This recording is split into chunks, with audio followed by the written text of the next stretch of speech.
Hello అండి అందరికీ welcome back to Telugu kitchen. కోడిగుడ్డు పులుసుని ఫస్ట్ టైం ప్రిపేర్ చేస్తున్నారా? అలా అయితే ఈ వీడియో ఖచ్చితంగా మీకోసమే. నేను మా ఇంట్లో ఎప్పుడు పులుసు పెట్టినా కూడా ఒక్కటి మాత్రం కంపల్సరీగా వేస్తాను. అదేంటో తెలుసుకోవాలి అంటే వీడియోని ఎక్కడ కూడా స్కిప్ చేయకుండా లాస్ట్ వరకు చూడండి. ఇక లేట్ చేయకుండా ప్రాసెస్లోకి వెళ్ళిపోదాం. సో ఫస్ట్ ఒక బౌల్లోకి ఎగ్స్ని తీసుకొని అందులోకి వాటర్ని వేసుకోండి. ఇప్పుడు స్టవ్ ఆన్ చేసుకొని బౌల్లోకి కొద్దిగా సాల్ట్ని వేయండి.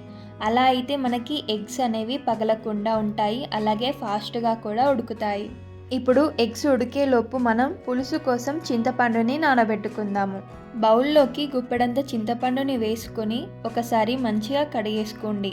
ఇప్పుడు ఇదే బౌల్లోకి ఫ్రెష్గా వాటర్ని వేసుకుని నానబెట్టండి. మనం ఇలా చింతపండుని ఎంత ఎక్కువసేపు నానబెట్టుకుంటే మనకు చింతపండు రసం అనేది అంత చిక్కగా వస్తుంది.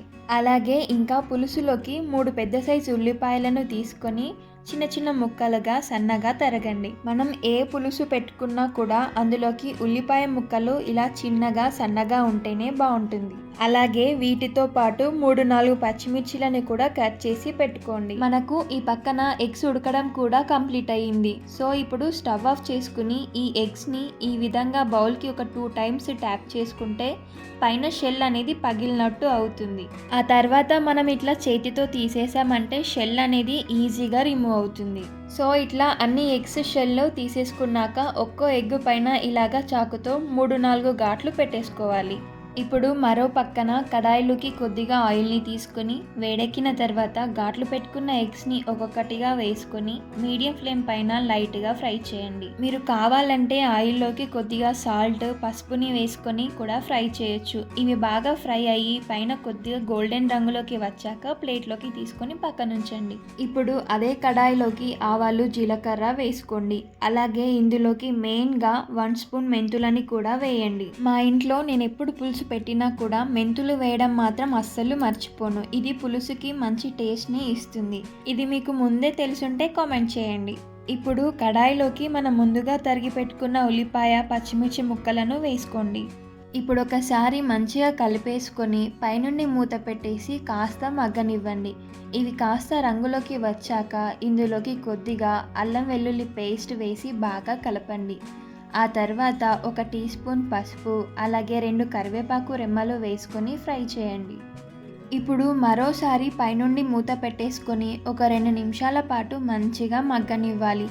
ఇవి మగ్గేలోపు మనం నానబెట్టుకున్న చింతపండుని ఇలా వీడియో క్లిప్లో చూపిస్తున్నట్టుగా చేతులతో బాగా కలుపుతూ ఇంకో బౌల్లోకి రసాన్ని వడకట్టండి. మనం చింతపండుని ఎక్కువసేపు నానబెట్టుకున్నాం కాబట్టి రసం చిక్కగా వచ్చేసింది. ఇప్పుడు ఈ మిగిలిన చింతపండులో కొంచెం వాటర్ వేసుకొని ఈ విధంగా చింతపండు రసంని బౌల్లోకి తీసుకోండి. ఇటు మరో పక్కన కడాయిలో ఉల్లిపాయ ముక్కలు చక్కగా మగ్గిపోయినాయి. ఇప్పుడు మనం ప్రిపేర్ చేసుకున్న ఈ రసాన్ని కడాయిలోకి వేసుకోండి.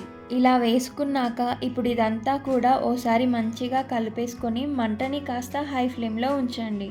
మనకి పులుసు ఇలా మరగడం స్టార్ట్ అయ్యాక ఇందులోకి 2 స్పూన్స్ సాల్ట్, 2 స్పూన్స్ కారం వేసుకోండి.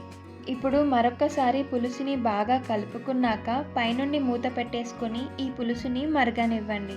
ఈ రెసిపీలో మీరు ఒక విషయం గమనించారా? చాలా మట్టుకు పులుసు పెడుతున్నప్పుడు టమాటోని వాడతారు, కానీ అసలు మనం పులుసులో టమాటాని వాడడం లేదు. అంటే టమాటో లేకుండా కూడా పులుసు పెట్టొచ్చు. సో మనకి పులుసు అనేది మరిగి ఇలా కాస్త చిక్కపడ్డ తర్వాత ఇప్పుడు ఇందులోకి మనం ఫ్రై చేసుకున్న కోడిగుడ్లను వేసుకోండి. అలాగే ఇందులోకి కొద్దిగా ధనియాల పొడిని కూడా వేసుకోండి. ఇప్పుడు ఒకసారి అడుగు నుండి బాగా కలుపుకుని మూత పెట్టేసి మరో 5-10 నిమిషాల పాటు మీడియం ఫ్లేమ్లో ఉంచండి. ఈ 5-10 నిమిషాలలో పులుసు మంచిగా చిక్కగా అవుతుంది.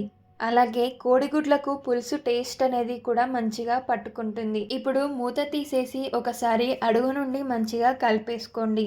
మనకి పులుసు అనేది చిక్కగా కరెక్ట్ రంగులోకి వచ్చేసింది. ఇప్పుడు పైనుండి సన్నగా తురుముకున్న కొత్తిమీరను వేసుకోండి. అలాగే ఫ్లేవర్ కోసం పుదీనాని కూడా వేసుకోవచ్చు. ఇలా గనక చేసి పెట్టారంటే డెఫినెట్గా మీ ఇంట్లో వాళ్ళందరికీ నచ్చుతుంది. వేడివేడి అన్నంలోకి వేసుకుని తిన్నారంటే రుచి అదుర్సనాల్సిందే. రెసిపీ నచ్చితే ఒక లైక్ కొట్టండి. మనం చేసే ఏ వంటకమైనా సరే ఒకసారి రెండోసారి సరిగా రాకపోవచ్చు, కానీ ట్రై చేస్తే మూడవసారి కంపల్సరీగా సూపర్గా చేస్తాము. మరిన్ని రెసిపీస్ కావాలంటే మన ఛానల్ని సబ్స్క్రైబ్ చేసుకుని పక్కనే ఉన్న బెల్ ఐకాన్ని యాక్టివ్ చేయండి. Thank you for watching. Bye bye.